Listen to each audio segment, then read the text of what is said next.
Hey friends, if you have ever spent hours doing an incredible service on your clients, I'm talking about the works, balayage, highlights, everything, only to have the photos not turn out well. And I know what all of your camera rolls look like, so don't even pretend this isn't you. Then this training is for you today. We are diving into iPhone photography hacks. I'm going to show you how to take better photos and videos of your finished work so you can show off your incredible work, attract more clients, and grow a following all without a fancy camera. You in? Let's go. For those of you that don't know me, I'm Lopa, the creator and founder of the Successful Hairstylist podcast community and book. I believe in rich, healthy lives for every hairstylist. And no, you're not seeing things. I did totally overhaul my hair over the weekend. See, I got my colors done and I am a winter skin tone. So I am fully embracing it. And I have to say, I think it's spot on. What do you guys think? So, as we dive into this conversation, I want you to know that I'm talking about this and improving your photos as a means of encouraging and empowering you. But what we're not going to do is use this information to become hypercritical of every photo we take and further procrastinate on just posting. An okay photo of your work posted with valuable insights that your dream client would love to hear about is still going to get you clients. So at the end of the day, posting something is better than posting nothing. But here are 6 tips for better iPhone photography so that you can hopefully grow your confidence and feel really good about how your work is translating into photos. All right, so we are going to start with lighting. Now, the best way to really understand lighting, especially in your salon space, is going to be through a little experiment. So, what I want you guys to do the next time you're in your salon space is actually take out your phone, and I want you guys to take 1,000 selfies in the name of research. So, what you're going to do is literally have out your phone. Take a selfie here. Now spin. Take a selfie. Spin. Take a selfie. Spin. Take a selfie. And I want you to do that in a complete circle around your studio. If none of the lighting is good or where you want it to be, then you're going to know that you need to invest in some lighting or you need to get used to taking your clients' pictures out in a lobby or somewhere else. But again, if you are going to have a ring light, I want you to do the same thing. Take photos in every angle of that ring light. So here's what I mean. You are going to see the difference between the light shining directly on you, seeing yourself with the light behind you. Lighting and where we're placing the light on our clients makes a huge difference in how that photo translates. There's also a really big difference between overhead light, which is going to change where the shine is placed in your client's hair, versus that ring light, which will give you a lot more dimension. The biggest tips when it comes to how to place a ring light is going to be to do your best to keep it eye level. So this doesn't even just matter if you're getting their face in the frame, but also with the back of their head. As you can see the difference between overhead and ring light, you can now see the shine all the way down my hair, and it is placed directly at eye level. Just tweaking and working on these subtle differences in light is already going to have a huge impact in how those photos turn out. Now, let's talk about your camera lens. Look, a lot of us are using our phones more for recording. So you might have your phone in some kind of apron pocket that can record. You might have it on a stand recording some of your different things, or you might just have it out on a station. But in either of these scenarios, it has the potential of getting completely covered in the different products that you're using. We often forget how sensitive our little lenses are. So before you start taking photos, it's really simple to just wipe your lens off. This 2-second practice is going to elevate your photos because you're going to avoid smudges, weird lighting halos, and also blurriness. This next tip is a setting in your phone. So go ahead and grab your phone here. What we're going to do is go to your settings. Then we are going to go to camera, and then we are going to turn on grid and level. So, what this is going to help you do is when you go to take a photo, you're actually going to have grid lines that show up and a little leveler bar. This is going to help you frame out your photos better. Sometimes we don't like the photos because it's awkwardly, all in the bottom shot or too high up or too close in, etc. Having the grid lines there, it makes it so easy to very intuitively know that you have them centered and you have everything placed where you want it.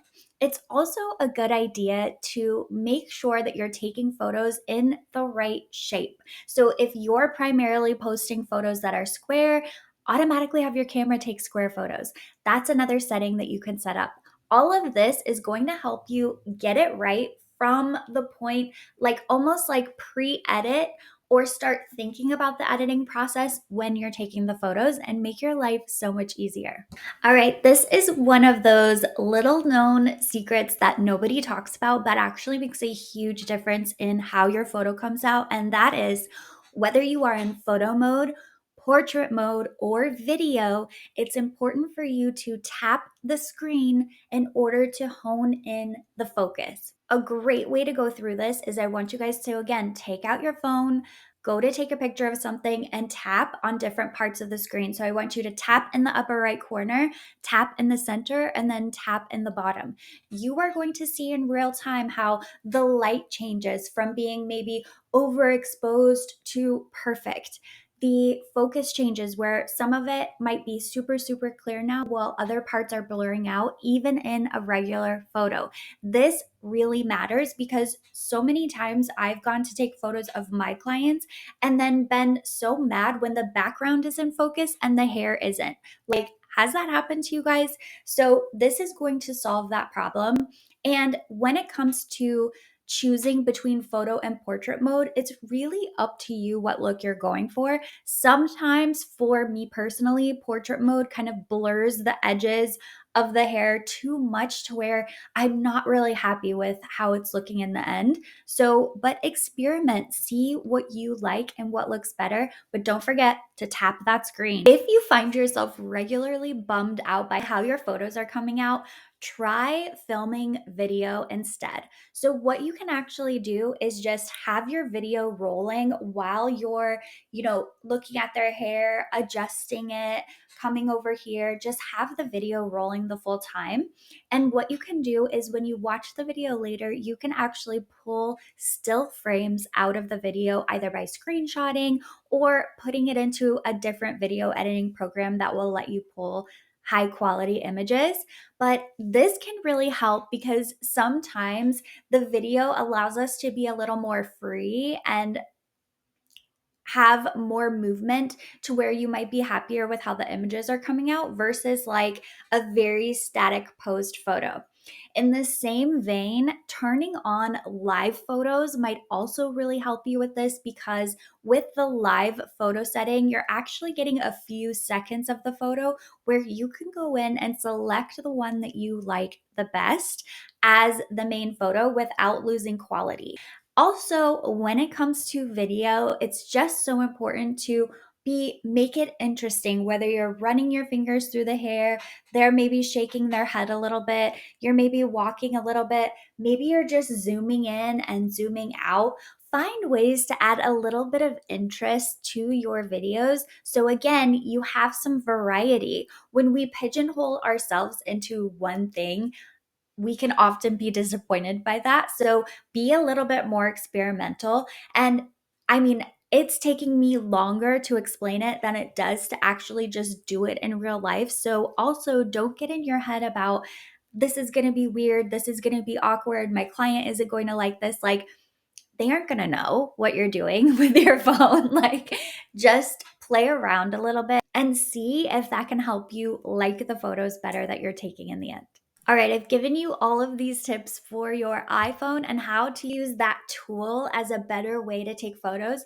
But this last tip is maybe the most important, and that is actually about the hair and finishing the hair in a way that makes you feel really good. Some of you may know this, but I worked on some commercial sets for different brands, and doing the hair, being in there live as they're shooting commercials, and then also still photos for that. And I can tell you that on set, preparing hair for camera and film is different than getting your client ready to leave and just finishing her to go back to her normal life. This might sound really shocking, but on set, we used dryer sheets a ton to help with flyaways and smoothing the hair down.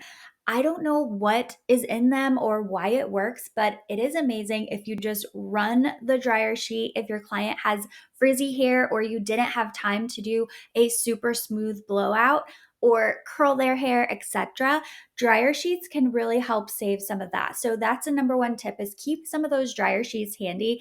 This will probably also make your clients laugh, and they'll have a new tool in their toolkit too. Another thing that I would do, even if you're not fully styling their hair, meaning like curling every hair on their head, is that you can just pop in a few curls to add some dimension to the photo. Sometimes we're not happy with how the photo looks because it just seems like it's falling flat, right? Like there's just not a lot going on. By adding one or two waves in there and running your hands through it, you to break it up a little bit, you're just creating dimension and interest in the picture. Another way to do this would be to add a little quick braid, right? So they're standing there, you quickly just piece out maybe this top section, throw in a little bit of a braid, fluff the rest of their hair out, and then now your picture is going to have depth and interest that's going to make someone look twice. This is also a really easy way to show off the color work, right? We can spend hours adding in dimension and creating this dimensional look, and then it comes off really flat on camera when we don't have the time to add in a bunch of curls or spend a lot of time styling it. Adding in a braid here or there is really going to help. Another thing you can do is have fun, playful clips. So I have some of these linked in my Amazon store, but having different clips, like the holidays, you can switch them up. But my favorite are like these little skeleton hand clips. But, go in and just add in something. Maybe it's like a cute little bow. Maybe it's something that has rhinestones. Maybe it's playful, like a skeleton hand. But just parting it and doing that, now you're going to be able to see the depth and all the different colors that you've added in there.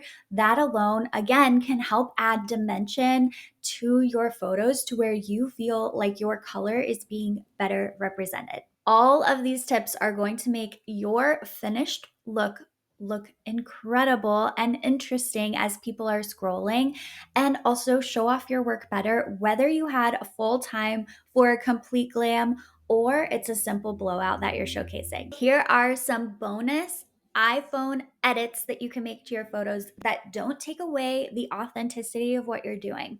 Something to play around with if you feel like the image isn't looking like it did in real life is exposure, contrast, and then saturation/vibrancy. And what I mean with that is that often we'll like one or the other and they work in opposite directions. So you would do low vibrancy, high saturation, or the opposite, high vibrancy, low saturation. So play around with that, and that can kind of help get the hair tones to correctly translate, because color is tricky. Sometimes it isn't translating, and these things will still keep your authenticity in place. You're not like editing it with Facetune or totally changing the tones. You're just working with the light balance in order to make it come across in a way that truly represents your work. Now that you're ready to post some photos, check out this training I did on the difference between posting photos and creating content. It's going to help you turn these photos and videos into actual clients. You can watch it here.